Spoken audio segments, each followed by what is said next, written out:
This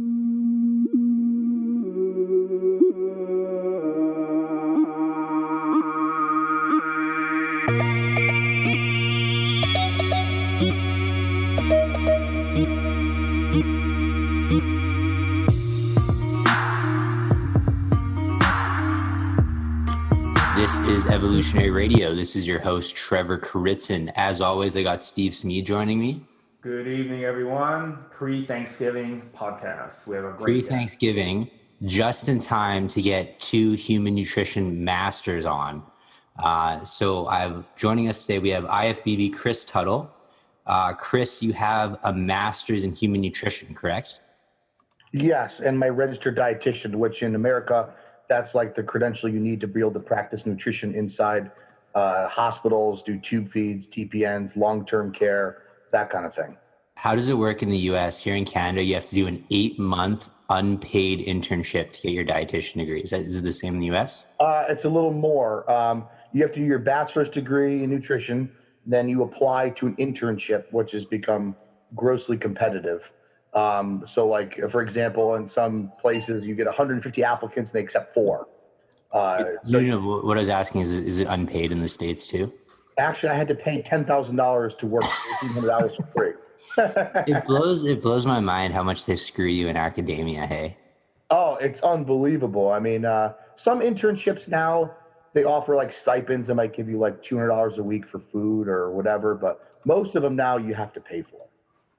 In Canada, most of them will at least cover your room and board, but it blows my mind that they're 8-month unpaid internships, and they're usually at hospitals, and they usually give the students like the worst times ever. Like normally you'll be working like 4 a.m. till noon or shifts like that. And that's after you get your nutrition degree. So you have to do a 4-year degree, and in order to get that registered dietitian certification, then you also have to do this 8-month unpaid internship. Yeah. And then sometimes you get a bad preceptor and they make you do all this like gopher work that means nothing, and that work that they don't have to do, that you're not really learning anything, which I don't like. But I mean, I was lucky. I had some good preceptors that really like forced you to think outside the box and push you into situations where you really had to learn versus like, here, just organize this paperwork, you know? Yeah. And it sounds like you got a pretty good placement too, because, a lot of people just end up working with seniors for 8 months, and it's pretty boring. Yeah, I was lucky. I did mine at Stony Brook Hospital University in Long Island, which is it's a teaching hospital, big teaching hospital for residents and doctors. So I got to work alongside a lot of them. And it's a very good program. It's actually one of the longest programs in the country, but I took it because I got in. I wasn't going to wait another year, Yeah, it's very, very competitive here in Canada too. Like you'll have 1,000 people apply, and they'll take like 10 to 20 people. It's very competitive. Yeah, is it like do you guys have to apply for a specific individual place, or does it go into a specific pot and then you get placed? You have to apply to a specific place, and you can't apply to another place until you hear back from that one place. No. Yeah, it's brutal, man. Oh, see, I could apply to 30 different places if I wanted, and then I get to choose or pick or choose, and if you get accepted, it all gets accepted. It all tells you the morning of at like 4 a.m., and then you can be like, oh, geez, I'm going to pick this one and go. Do you have any publications? No. Okay, so when you send your thesis or whatever meta-analysis or whatever you do to a journal, you're not legally allowed to submit it to another journal at the same time, because it'd be a duplicate publication, right? So you can only submit it to one journal at a time. They're brutal. They take like 6 to 8 weeks to get back to you. And then, they'll get back to you and they'll finally be like, we didn't like it. So basically like you wait 8 weeks and they finally get back to you, and like, they'll be like, we appreciate the offer, but we're going to pass on this publication. And it's like, oh my goodness. And then you have to, send it to a different journal, and hopefully that journal will be at least like, we like it, but we need these revisions done or whatever. Like academia is hurry up and wait. It's like that here, but most people who get things published are PhDs, or it's for their PhD, and very similar. Like, you got to change this, got to change that. But I'm unaware about the legality purposes of it. You can't submit to another one, which That's beyond my knowledge here, but that sounds crazy there. It makes sense if you think about it, because you wouldn't want duplicate publications in 2 journals, right? Because people pay for these journals. Right, So right. it makes sense if you think, like, I understand it. I just wish that they were faster. You know, like, I just got a major publication. I did a big meta-analysis and literature review on omega-3 supplements, right? And, you know, I got a publication. Luckily, I got it published in the first journal we submitted to. But I mean, you submit it, you don't hear anything back for 4 weeks. You send them like a follow-up email, like, hey, I was just wondering where you guys are at. Do you have like a ETA on when you're going to get back to me on if you're going to publish this or not? And then you get a bounce back email that says, I'm on vacation. I'm not accepting emails for the next 4 weeks. And it's like, vacation for 4 weeks. I don't know, man. Anyways, that's enough academia venting. So Chris, IFBB Pro, obviously you're a very smart guy. Obviously, you know a lot about nutrition. Where would you say you learned most of your nutrition? Was that kind of just in the scenes, trial and error? Or would you say that, you know, your background has really, really helped you achieve that IFBB Pro status? Obviously, just like anything, like, you know, you could read a book on how to climb Mount Everest and be well educated and versed on what it takes to climb it. But until you actually do it is when most of the knowledge, you know, is really imprinted, and really the experience is what gives you that skill. I would say, honestly, it's the combination of everything together. I couldn't sit there and tell you my experience over my education. I can tell you my education has definitely broadened my horizons and made me be able to see through bias more clearly, because I feel like a lot of people who aren't educated will attach themselves to a concept and see things more black and white. I think my experience, my personal experience with competing and helping clients with my background in nutrition has made me able to see at things outside the box and apply things and be open-minded, because, you know, let's face it, there's a lot of coaches out there and people who do nutrition who are all one way and won't be willing to see any other way, which I think is the biggest downfall with a lot of nutritionists and dietitians today, is they're all one way. Like in America, we are taught, you know, the food guide pyramid, which is now My Plate, right? So you get a lot of dietitians who only teach My Plate, and that's it, because that's what they're taught, and they won't think outside the box and changing, well, this person's endomorphic, they might be better off following a lower carbohydrate diet than somebody who's not. And they won't see that because that's not what research supports in their internship they've learned. Do you see what I'm saying? So like, so one thing I want to pick your brain on, let's use milk for an example. So a lot of nutritionists, if they see you're an athlete, they'll recommend milk because, you know, milk on paper, good quality protein source, high in calcium. It's a fluid, so it'll rehydrate you after or before your event. You know, it is high in sugar, but again, you know, if it's post-workout, you know, those sugars are going to replenish glycogen levels, things like that. On paper, milk seems like a good option. However, I know myself, if I drank a glass of milk, I'd feel horrible, I'd feel bloated, I'd feel gassy. So milk, for example, do you drink milk? Do you incorporate that into, you know, any of your clients' programs? Like, I'm just trying to, like, that difference between what works on paper and that kind of real world of experience of, you know, milk and dairy products is in general, I find most people, if they aren't lactose intolerant, will have a severe lactose sensitivity and will feel much better and have a much tighter midsection removing dairy products from their diet. I agree with you. I 100% agree with you.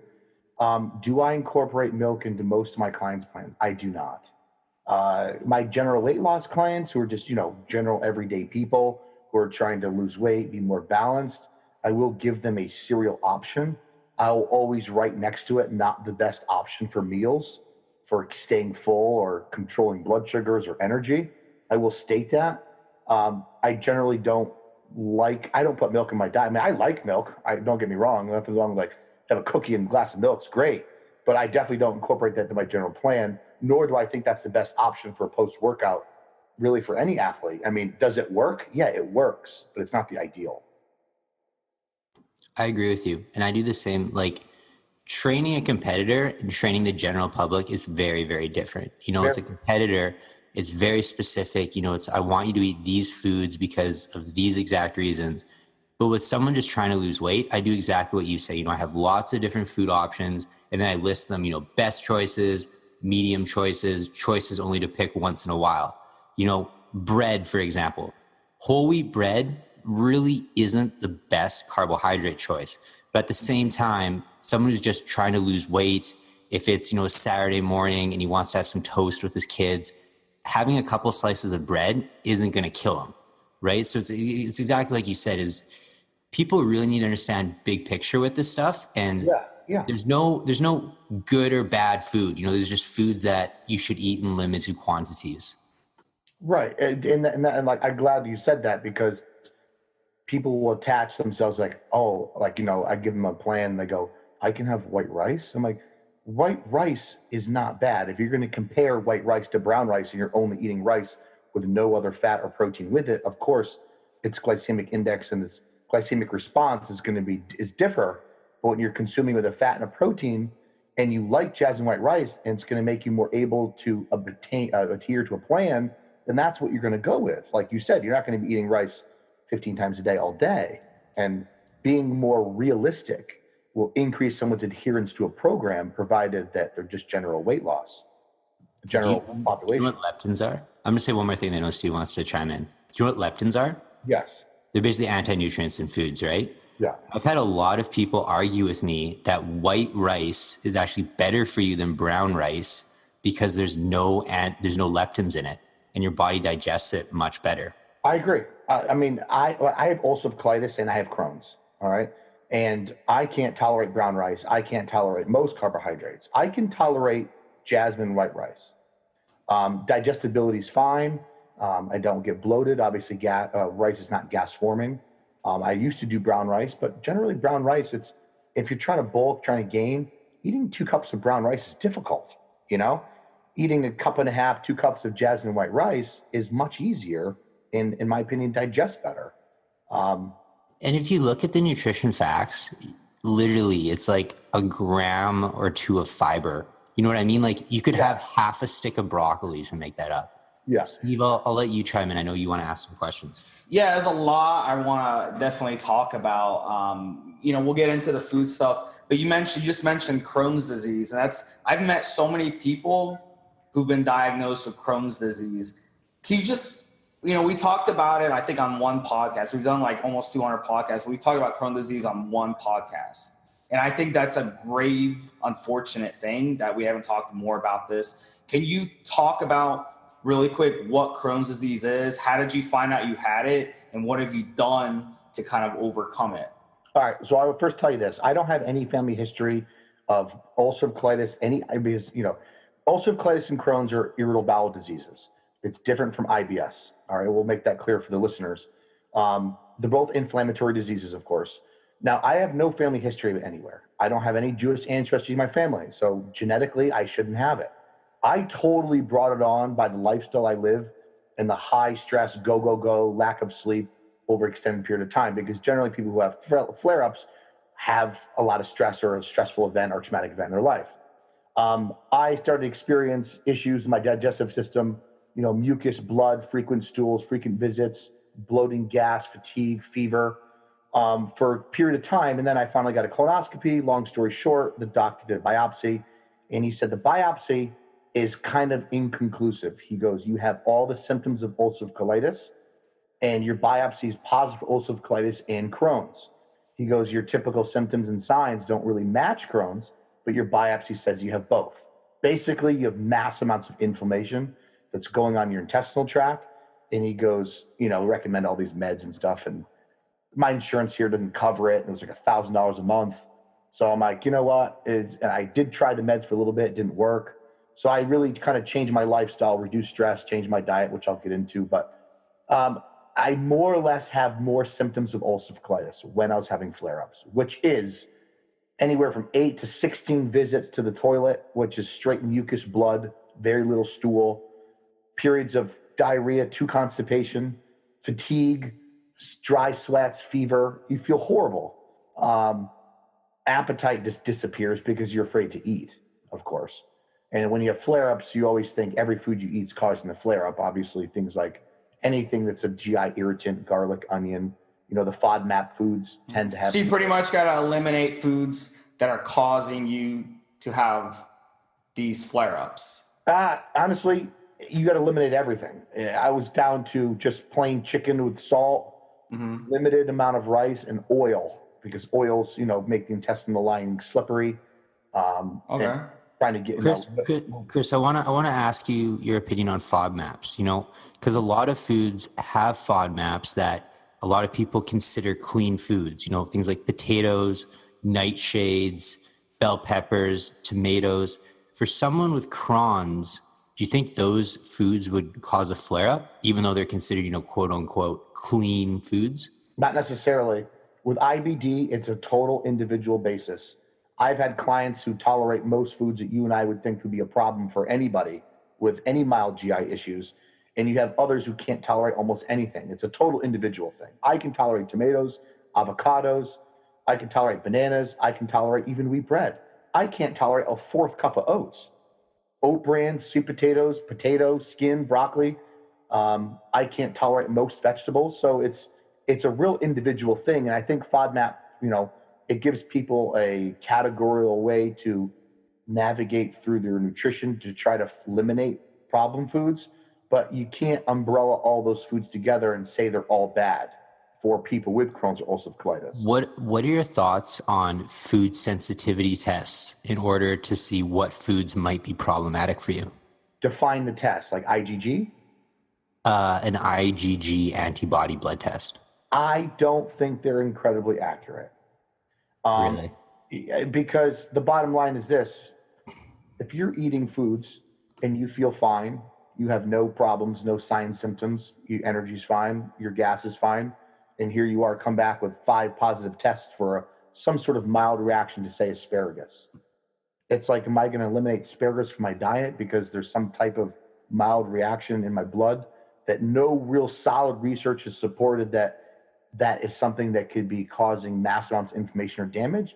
I don't buy into that. Now, if you're experiencing a lot of these issues and you're getting, a lot of IgG positive tests and the markers are kind of high, then I would suggest possibly removing them. But I've seen some naturopaths here in America, run these blood tests and tell these people that they're basically almost allergic to everything. But they're all like, well, I feel fine, but my naturopath says I can't have any of these foods or any of these foods, and I have to eat ostrich eggs, and I can't eat this, and I can't eat that. And I'm like, that just seems funny to me, I really think that sometimes you got to look at the test in the big picture as a whole and make your decision based on what is going on. Remember when people used to say, well, high protein diet's bad for your kidneys because your EGFR can go up and your kidneys are working harder. Well, because your kidneys are working harder doesn't mean you're damaging your kidneys. What about the whole Candida thing? It seems like if you go to one of those holistic doctors, they'll always say you have Candida. Chris, give us your thoughts on Candida and also probiotic supplements, because whenever you go to some sort of natural health store, they're going to say you have Candida. For our listeners, that's basically an overgrowth of yeast in your digestive tract. And then they'll say, in order to get rid of the Candida, you need to eliminate sugar from your diet and you need to start taking a probiotic supplement. That's kind of like the Candida sales pitch 101. Yeah, I don't know how it is in Canada. Do you guys have a lot of holistic and naturopathic doctors? It's becoming more and more popular. I'd say especially in the last 10 years, it's really, really become popular. Probably about the same as the States. I mean, when it really comes down to it, Canada and the US is the exact same. Just we have a way crappier military and we say sorry a lot more. I don't know. Naturopaths here are getting out of control. Everybody's seeing a naturopath for everything. Candida, I mean, do I think you need to take a probiotic to address Candida? Not necessarily. I like foods. I like sauerkraut, fermented foods. I think those digest better. I think they're a better source of probiotics. The problem with things like that, though, Chris, is if you go to the grocery store, just like your regular grocery store, it's all dead. It's all pasteurized, right? You have to go to Yeah, you have to go to like a natural food store to get like a real probiotic sauerkraut or real probiotic kefir or pickles or things like that. So that's the main issue is like, I agree with you. Like, I think sauerkraut is awesome. I think it's something people should be eating daily, but most people, they say, they hear sauerkraut, they go to Walmart, they buy, some jarred sauerkraut for $1.50 that's been sitting on the shelf for 3 years thinking it's doing them some good when it's doing nothing at all. No, because we have a lot of that in our grocery stores here, the unpasteurized raw sauerkraut. Really? Yeah. Man. Yeah, there's like the Whole Foods by us has like 10 different brands. Okay, well, we don't have Whole Foods in Canada. Yeah, when Trevor comes down to visit me, I'm going to take him to Whole Foods so he can see what a real grocery. We're going to film it. It's going to be like a 5-year-old let loose at a Toys R Us. I'm going to be like, oh, Steve, like, you guys have this? Like, oh man, I read about this. I didn't know this was real. I'm gonna be like touching everything to make sure I'm not hallucinating. And it's a great store, man. It's a great store. But back to the Candida thing. I've had a few clients with Candida, and I usually address it through diet, not supplements. We'll do limiting the sugar in the foods, and sometimes people get better, but sometimes I feel like it's a multifaceted issue. There's a lot of other things going on because rarely does somebody just have Candida. They have a lot of other issues going on, health issues. And obviously, whatever naturopath has them, all these supplements they have them take and buy from the store. I'm not too incredibly well versed in Candida besides the diet aspect of it. But I've never really addressed it right off the rip with probiotic. But are you taking like kombucha and stuff like that to help with your Crohn's?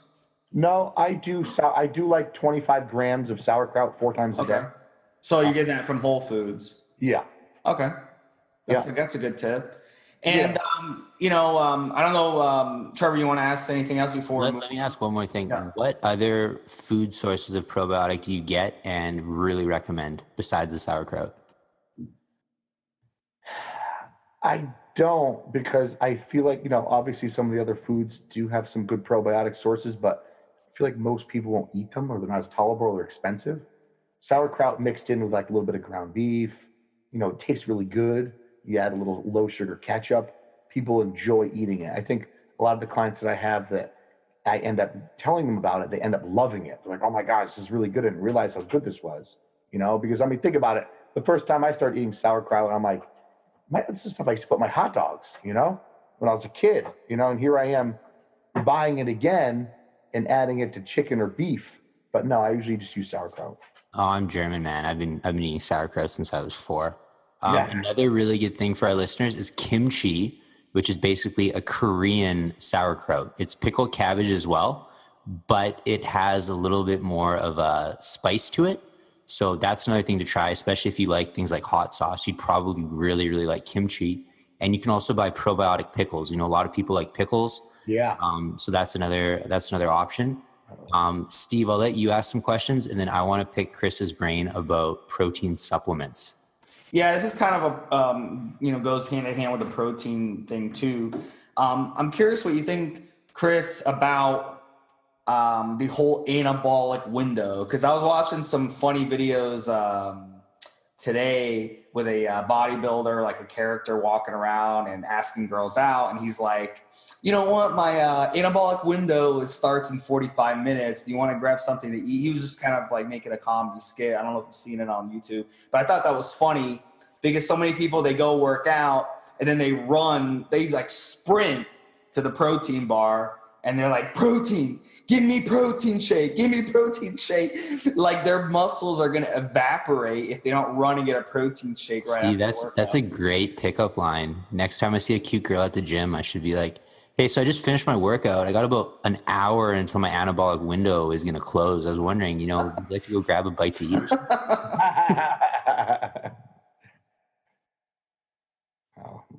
What are your thoughts on the anabolic window, Chris? From what I understand, the most recent research I read was, I think it's been 2 years now. There's a study done by a bunch of doctors here, and it was in regards to muscle wasting in elderly patients and protein timing and how to maximize protein synthesis in sedentary elderly patients to maintain muscle mass and survive, better be able to survive cancer. Because obviously the amount of muscle mass an elderly patient has can dictate morbidity, mortality rate, survival, and cancer and other diseases, right? So they're speculating that having regular intervals of protein, say 25 grams of protein 4 times a day, in regular intervals maximize protein synthesis. And same sort of group of studies, they're also saying that you have a strongest protein synthesis response within 25 to 40 minutes post-workout. It doesn't mean that you're not going to have a protein synthesis response if you wait an hour. Are we going to sit there and be able to see a difference, you and I? Never, but probably in a blood lab, in a clinical setting, you could draw blood and see a difference, but I don't think you would ever equate to anything you're going to see. Does that make sense? And another thing too, another joke is the whole, like, I need like 500-600 grams of protein a day type of thing. I need 3 times my body. How much protein do you really need as a weightlifter or as someone into fitness per body weight, grams per body weight? From what I understand, the max amount of protein your body can actually metabolize and use, even in a severely burned victim, is up to 2.2 to 2.5 grams of protein per kilogram of body weight, which is not that much. And sometimes that can even be overkill. However, I mean, obviously, I don't know if you guys have worked in the hospital ICU. Sometimes you get people with metabolic diseases or muscle wasting where you're dumping 300 grams of protein in a TPN, in a tube feed total and TPN together, and they're still wasting away because you're trying to prevent them from wasting. Yeah. But like a healthy, just a normal Joe who works out at the gym, how much protein should we be getting if you're 200 pounds? And now, are we eating sufficient amount of calories of carbs and protein too? Proteins and fats too? Yeah, just like say you're eating like a normal diet, like how much protein should you aim for in that situation? I would say 1 gram per pound of body weight, provided that you're not fatter than 15% body fat. Basically 200 grams. I'm gonna add on a couple things to what Chris has said. So generally, yeah, I agree with him. 1 gram per pound of body weight is more than enough. Like, that's more than you need, but it'd be better to be a little bit on the safe and sorry side. So if you're 200 pounds, shoot for 200 grams. The only time that changes is that if someone has some sort of digestive issue, like a leaky gut or something like that, so they're not actually absorbing all of the protein they're eating. But again, that's like 0.001% of the population with a severe medical condition. And one thing that hasn't been tested is protein requirements for people using steroids, because obviously steroids enhance muscle protein synthesis. Anyone who tells you the protein requirements of an enhanced athlete is just guessing, because it's something that's never been studied in literature. I would guess, though, that if you're using steroids, you could probably absorb and utilize more protein. I would say maybe 1.5 grams per pound of body weight for someone using steroids. And even that's probably on the higher end than is really needed. But that's just my hypothesis. It's something that no one really knows. Chris, do you recommend higher protein intakes for people who are gearing? Yeah, you do, to be safe, like you stated. I think a lot of people do overkill it. I think 1.5 grams per pound, like I said, provided they're not fat, of course, because you get guys who are 220 pounds and they're 20% body fat. It's a different story. But if they're relatively lean, that's what I'd probably recommend. But it's hard sometimes, you're justifying to somebody like a bodybuilder, because most of them won't do it. If you tell an enhanced athlete who's 200 pounds, you're like, you need to eat 200 grams of protein a day, and you divide that into 6 meals, they're like, well, Moby, eating like 3.5 ounces of protein per meal. They're not going to listen to you, Here's another problem with human studies, Chris, is that so we just did a very extensive research study where we compared milk to whey protein to placebo. The placebo was maltodextrin, right? So everything was isocaloric. So everything contained the same amount of calories. Obviously, the milk had a moderate protein content. The whey protein had the highest protein content. The maltodextrin had 0 protein. We wanted to test this in athletes. So in order to, there's a huge eligibility, there's a lot of criteria you had to meet in order to be eligible for the study. But you had to be weight training for at least 5 years. So these are people who have been in the gym. They know how to train. They weren't newbies, right? The problem we found is that even though we tried to make it randomized, and, you know, controlled and tried to make all the supplements look and taste the same, people aren't idiots. Anyone who's used a protein supplement knows what a protein supplement tastes like, the texture. And then people who have used like a maltodextrin supplement, they know what it looks like. They know what it tastes like. You can't make a maltodextrin supplement look and taste exactly like a whey protein. So the people in the maltodextrin group knew that they're getting maltodextrin. So as soon as they went home, what's the first thing they're going to do? They're going to eat more protein because they know they're in that maltodextrin group, which obviously bastardizes all the results. So it's exactly like you said, you know, if you try to tell a bodybuilder, hey, I want to see how little protein you need in order to still build muscle, he'll say, screw you. I'm not taking part in this study. Well, I got two things for that, right? So I always underate the amount of protein that people generally recommended you do. All through my amateur career, I ate 4 ounces of meat per meal as a bodybuilder. I competed as a middleweight, light heavyweight, and a heavyweight, only eating 4 ounces of protein per meal. And I got in shape for the Jay Cutler Classic in 2012, which I won the overall, eating 4 ounces of protein per meal to prove a point. That you could do that, get in shape, be shredded, keep the muscle. I was able to obviously keep a higher amount of carbohydrates intake because my protein was lower, but it was still possible and I didn't lose any strength. Just playing devil's advocate, though, you're juicing for that show, and steroids prevent muscle loss. So right. if a natural athlete did that, I don't think you'd have the same results. Right. But what I'm just saying is, like, people need that, you know, you need to do 8-10 ounces of protein, you're going to lose muscle. Because let's be honest, the people who were more worried to lose muscle are people who are juicing than people who are natural. The people who are worried of losing muscle never show up in shape. Yeah, 100%. People who are worried about being flat end up fat. When I have a pre-contest client and they're in the last 6 weeks or something, I will purposely not, like, I'll know their macros, but I won't send it to them. And I'll say, whatever you do, don't calculate your calorie and your macro intake. Because as soon as, you know, a big guy sees, oh my goodness, I'm only eating, you know, 1,600 or 1,800 calories per day, they're going to go, I'm losing muscle, and they're going to start cheating. But that's what you need to get through. It's so funny you say that, because the mind and your outlook and knowing what you're eating freaks people out. They're like, I did my calories and I'm only eating so little. Like, I'm like, you didn't know this a week ago and this wasn't a problem, you know? So I'm curious, Chris, piggybacking on that, you know, we talked about this on prior podcasts. I know, you know, I just want to pick your brain. Why do you think the whole protein myth exists? Because I know on message boards, when I first started on message boards about 12 years ago, and someone came on the message board and posted their diet, if they weren't eating at least 400, 500, 600 grams of protein a day, they got flamed. Steve, I'll answer your question, and then I want to hear Chris's answer first. Trevor. We heard your answer before. And then I'll explain the truth. Well, I'm going to get to that one second, but I want to go back to what you said, Trevor, for a second. In my thesis for my protein supplementation, one of the studies was done with shot putters, right? And there's 3 groups. One was doing 0.5 grams of protein per kilogram per body weight. One was 1.5, one was 2. Over 12 weeks, they all filled in the same amount of calories. So everybody was eating the same amount of calories, filled in with other carbohydrates or fats and various. So the calories are the same. At the end, the group with 0.5 had a negative nitrogen balance. Obviously, the other 2 groups have a positive nitrogen balance. There was no difference in body fat change, strength, or performance in the 12 weeks within the 3 groups. One thing I just want to add on quick. He said kilograms. So that was 0.5 grams per pound of body weight in kilograms. Remember that 1 kilogram equals 2.2 pounds roughly. So that's a protein intake of about 2.2 grams per pound of body weight. That's very, very low.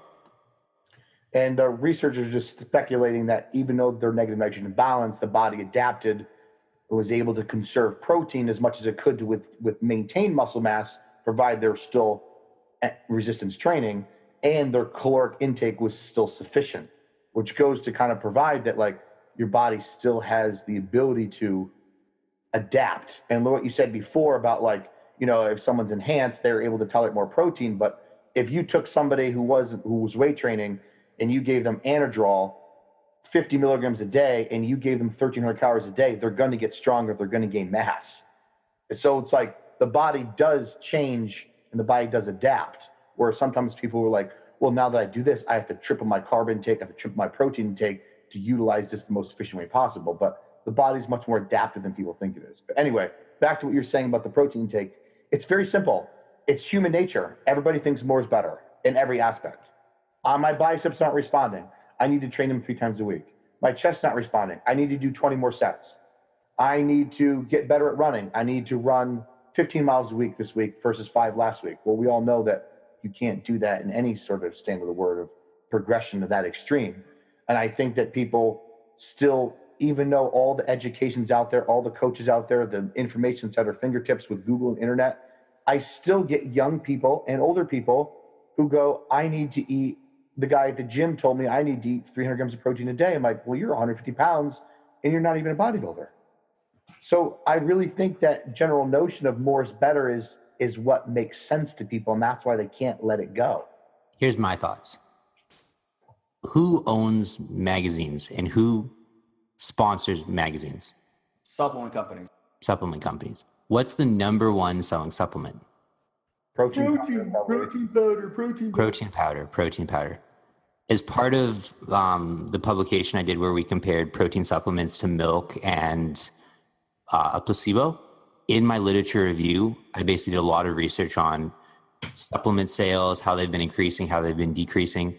Protein powder is by far the number one selling supplement. Like 60% of all supplement sales are protein powder because everyone uses it. You know, children use it, seniors use it, you know, people who don't even exercise use it because they use it in smoothies and things like that. So basically where I think it comes from is the magazines, you know, especially bodybuilding magazines, are sponsored by supplement companies. These supplement companies say, you need to eat this much protein, this much protein. And, you know, they're pushing these protein supplements, and people read these magazines, read these articles and go protein.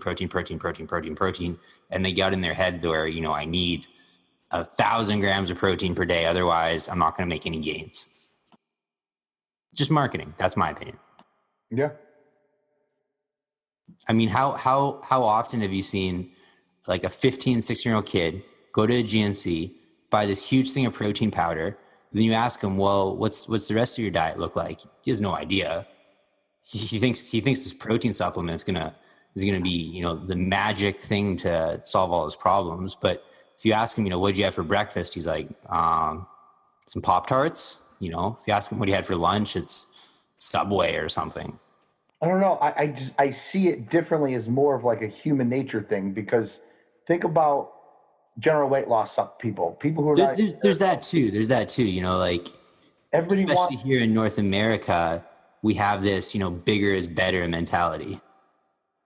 Or extreme people like for example, I get weight loss people who come to me and like they're not interested in building mass, they're not interested in protein powder, and the first thing they say is like, well, what about this diet? And it's like the cabbage diet, extreme diet. I'm like, well, what about just eating balanced and healthy like we've all learned in our life? People aren't interested in hearing that. They don't want to hear that. You know what I mean? It's like, you want to become rich and make money. Okay, you need to build a business, work this many hours, work. They don't want to hear that. They want to scratch and win ticket. The funniest thing though, Chris, is you're preaching balance. Me, you, and Steve don't even have the slightest idea of what balance is. Because we're all extreme. Anyone who's competed has a screw loose. You know, we're recording this podcast right now at 8:45 p.m. We're not working 9 to 5 hours. You know what I mean? Like, I've sent you emails at 6 a.m. that you replied to. Like, all three of us are extreme. If someone asked me what normal feels like, I'd be like, I don't know. I can tell you. I've never done it. So I agree with you, but it's ironic that, you know, you're saying balance when us three are the opposite of balance. Well, I guess we live an unbalanced lifestyle and have an outlook, but on nutrition, it's balanced. Like, we're not going to sit there and tell people they can only eat protein only or only fat, or you have to eliminate all these foods or these foods, like food groups. Like, nutrition is what we see, I think, more balanced is more what I'm talking about. So I want to ask now, what are your thoughts on whey protein supplements? Do you use them? Yes, absolutely. I'm surprised you said that with, you know, having Crohn's. It doesn't cause a flare-up? Whey isolate digests like water to me. I have to use a certain way because obviously you and I know a lot of these protein companies, supplement companies are garbage. So, I mean, I tolerate certain proteins really well. Iso Whey, vanilla by Universal, I digest legitimately like water. And actually, when I was having the worst flare-ups, that was one of the only things that I could actually tolerate. Interesting, because I know Steve, he can't tolerate any whey isolate. And I mean, like, we're talking legit whey isolates from reputable companies where it's actually a whey isolate. You know, Like it's if I drink just like a half a cup of it, I gotta go outside and I dry heave. It's just like so bad. Are you generally lactose intolerant? Anyway? I was growing up. I had a lot of stomach issues, probably IBS type of issues. And then when I was a teenager, the doctors had me do a lactose test, and yes, I did come out lactose intolerant. So the answer is yes. And obviously, like I don't consume much. I don't consume milk. Like I was not consuming milk for many, many years. So maybe transitioning to whey protein kind of had that effect where I just could not tolerate. But maybe if I slowly introduced a good quality whey isolate, like you said, I could possibly tolerate it. But for me, it just makes me feel inflamed. It makes me feel like shit. So I just you know what's funny is, like, obviously you guys know Isopure, right? Nature's Best. Yeah. It's a high quality protein powder, right? It's actually made by Glanbia. It's made by Optimum Nutrition, same company. Okay, I can't tolerate that, but I can tolerate Universal's Iso Whey vanilla. I can tolerate that no problem. Whether there's something else in there they're adding to it that's a problem or not, I don't know. I can tell you, I have one client now who has ulcerative colitis really bad, who lost like 60 pounds of body weight. And we first started the bare bones diet, and we eventually incorporated more and more foods as you can tolerate them and find out what works and what doesn't, because I do believe it's a very individual thing. And he's now tolerating whey, no problem.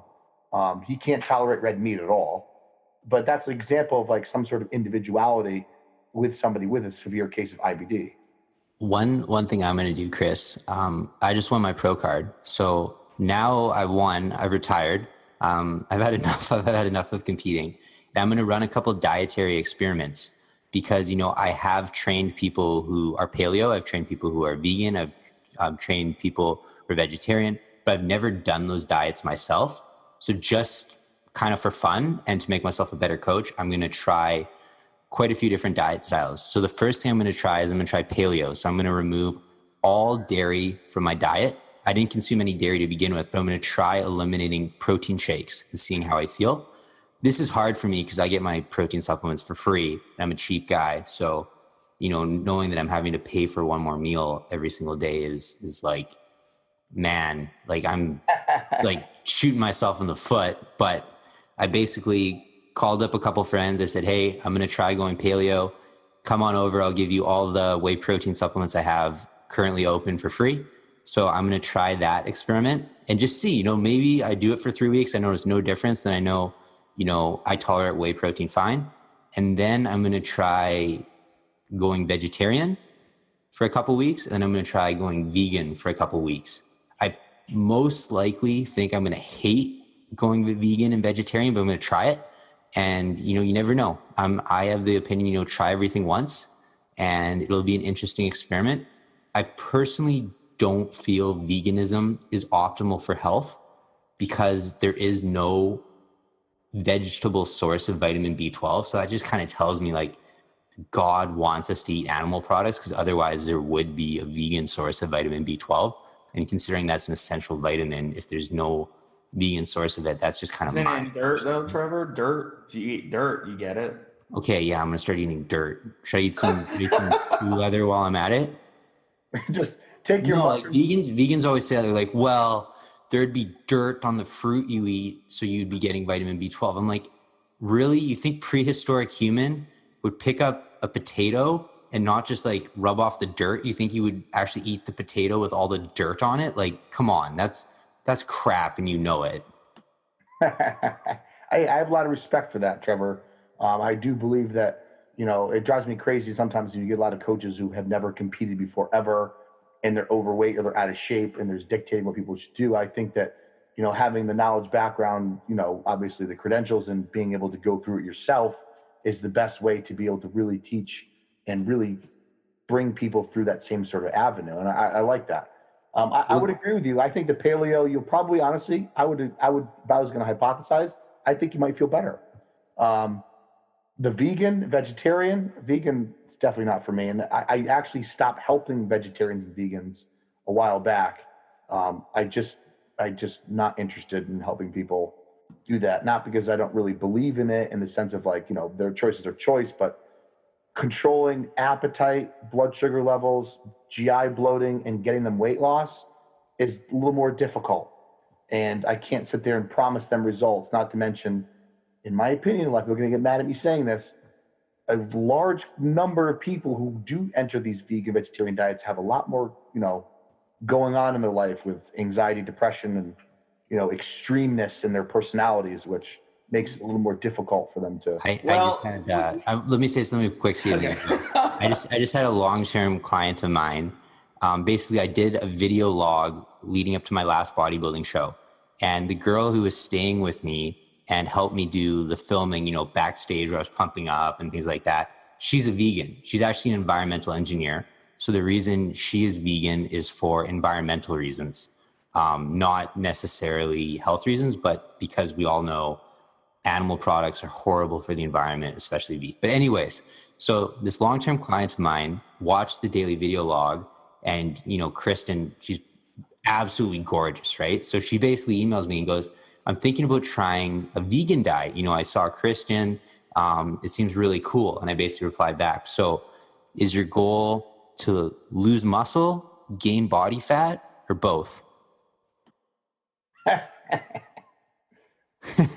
I thought it was funny, at least. That is funny. Yeah. She's a good-looking girl, that Kristen girl. So, but I wanted to ask Chris, piggybacking on what he said, because he says he shops at Whole Foods. Like my position, I did do the vegan thing. I'm mostly a pescatarian right now. I have the luxury of, basically I have a freezer full of fish. So every day I can eat fish. But I want to ask you, the meat I do eat, like if I have beef, I'll get like grass-fed beef. That's step 4. I'll get, pastured, humane-friendly eggs. So I do the whole humane-friendly thing. So at least I'm eating humane-friendly animal byproducts. Is that something that you do, even though you're eating meat, or do you just not? Well, now that my wife and I, we work a lot, we make enough money, and let me tell you, my food bill is outrageous, and I will wear the same old bratty piece of sneakers so I can buy organic free-range chicken. I value food more than anything, and I do buy organic free-range chicken. I buy grass-fed beef. I buy, Atlantic-side fish. I'm very into my food. I buy the highest quality things I can get at Whole Foods. I do believe in all of that. I do believe in local farms. I do believe in supporting that to get away from this whole industrial, commercial, slaughter, how they raise chickens, normally like the kind of Purdue kind of stuff. I'm all for that, 110%. Chris, I can tell we'd be good friends. I'm the type of guy who will go to the farmer's market, drop $1,000 on organic free-range meats, and then go to Starbucks and steal the Splenda packets. Yeah, I do the same thing. I tell Alexia, like, I'm sponsored by Universal, and like, I might have like 75 Universal shirts that I wear all the time. And people are like, they'll ask me to come out. Like, hey man, you got to come out with us? I'm like, they're like, you can't wear a Universal shirt. I'm like, yeah, I am, because that's all I own, because I'm not buying any more shirts. You have the one going out shirt. Yeah, I'm like, dude. I'm the same way. So Chris, we don't have much time on this podcast. We have a lot of listeners. Most people here in the United States and even in Canada, let's face it, are fat. And I can't go anywhere, whether it be the beach, a theme park, the grocery store, Walmart, whatever, without running into a 30, 40, 50-year-old male who's fat, or in female. Everyone is fat around us. And I live in one of the more healthier parts of the country, and everyone is still fat. They're listening. They really want to get their shit together. They really want to lose weight. Everyone wants to lose weight. Very few people actually want to gain weight, but like, what do you have to say to those people listening who are having a really hard time losing weight? And let's face it, it is difficult because we're bombarded with all this marketing. When you turn on the TV, every other commercial is for pizza or Subway or McDonald's or fast food or something. So we're constantly bombarded with all these advertisements. We drive and there's restaurants in every corner. I mean, what can you tell them, to get them on the right track? Whether it be, anything, to help them out, to get them going in the right direction. All right. Without going on an extreme tangent, I'll try to break this down into little bullet points. All right. Number one, don't ever start a diet that's unrealistic or too extreme. If you're trying to lose weight, don't try to lose weight at all in 30 days. You should be focusing on making changes to your diet that are realistic on a daily basis, that you like, that you tolerate, that you can sustain for a period of time. Weight loss will follow. Weight loss, in my opinion, should be anywhere from 1 pound to 2 pounds per 7 days. There's going to be weeks that you might not lose weight, and that's fine. It doesn't mean that you go crazy and cut your carbs out completely or do anything extreme. You're looking for a real life, realistic change and for the long term. Other thing is, I get a lot of people who manipulate other people to fail. And I don't care. People always go, well, I feel bad not eating. I'm like, listen, live your own life. Do what makes you happy. Stop living other people's lives or what they're going to think of you. Because in the end of the day, what makes you happy is the most important. So if you don't want to go out and eat bad food, then don't eat bad food. Don't let people shame you into doing that. I think that's a huge issue, especially with a lot of women and other women be like. And then tomorrow on Thanksgiving too, it's an issue. Because I know I'm going to be going to a Thanksgiving dinner and they're going to be putting stuff in front of me. They're like, eat this. Well, my family knows better. Let me tell you. But I tell people that realistic lifestyle diet, don't do anything too extreme. And the third one is you got to be very careful not to develop any poor relationship with foods, because a lot of people who end up dieting become very obsessive. They enter into like a little cyclic thing where they live by technicalities where, okay, well, tonight I'm going to overeat, so I'm not going to eat the whole day. Then I'll overeat. And then tomorrow I'll do extra cardio and cut my carbs back to make up for it. Then they get really hungry and they binge out, and it's become a cyclic effect. You can't enter into that poor relationship with food because you become obsessive, and then you go down that road. It's hard to come back. Hence why a lot of females who end up competing end up with eating disorders and body image disorders, because of the extreme back and forth. And you have to, if you want something, there has to be a change. You can't just enter a diet, lose the weight, and expect to go back to your normal habitual diet and expect to keep the weight off. There has to be a permanent lifestyle change. So whatever change that is, it's got to be something that you like, something you tolerate, something that's realistic. It has to. People don't like to wait. They're impatient. But if you don't have patience, you're ultimately going to fail. Chris, we're at our time limit here, so I'm going to say one more thing, and then I'll let you, and then I'm going to close up the show. The only thing I'm going to add to what Chris said is have fun. Like I see all these people, and they're doing these bodybuilding shows, and they're competing, and they seem miserable. It seems like, it's like going to the dentist for them. And it's like, then why are you even doing it? Like this, the whole point of, bodybuilding and following a healthy lifestyle, it's supposed to enhance your life. It's supposed to make your life better. Don't get me wrong. The last couple of weeks of a pre-contest diet, you're going to be tired. You're going to be brain dead. You're going to feel like a walking zombie. But if you aren't enjoying this, don't do it. Life's too short to do something that makes you miserable, So have fun with it, and don't be scared to laugh at yourself. Like if you screw up, laugh at yourself, joke, just be like, well, that was stupid. And then just move on. Another thing I see someone will cheat on their diet, and then for 3 weeks, they will stress about it and beat themselves up about it. Yeah. Done. Learn from it. Move on. There's no point crying over spilled milk. So Chris, you're obviously a very, very smart guy. You obviously know what you're doing. If someone is interested in contacting you for a program, more information about your training services, things like that, what is your website? TuttleNutrition.com. So that's TUTTLE nutrition.com. That is correct. Okay. Chris, if you're ever in Canada, let me know and we'll get a workout in. Yeah, man, absolutely. Where do you live in Canada? I live in Winnipeg. Oh, absolutely. Are we going to Canada next year? Yeah, we're going to Canada next year probably. I'll look you up for sure, man. Do you know where you're going? Lex, where are we going? It was Toronto, but we can change it. Lexi goes, it was Toronto, but we can change it. No, I'm literally in a different city every month. So, I'll probably be in your area anyways. All right. Awesome. Only thing I'll say about Canada is if you're coming in the winter, bring a warm coat. Oh, absolutely. Absolutely. We actually have warnings released by Health Canada here in Winnipeg that it's so cold to not go outside. Really? Like people actually freeze to death? Like you could literally freeze to death if like you aren't, like it's literally that cold.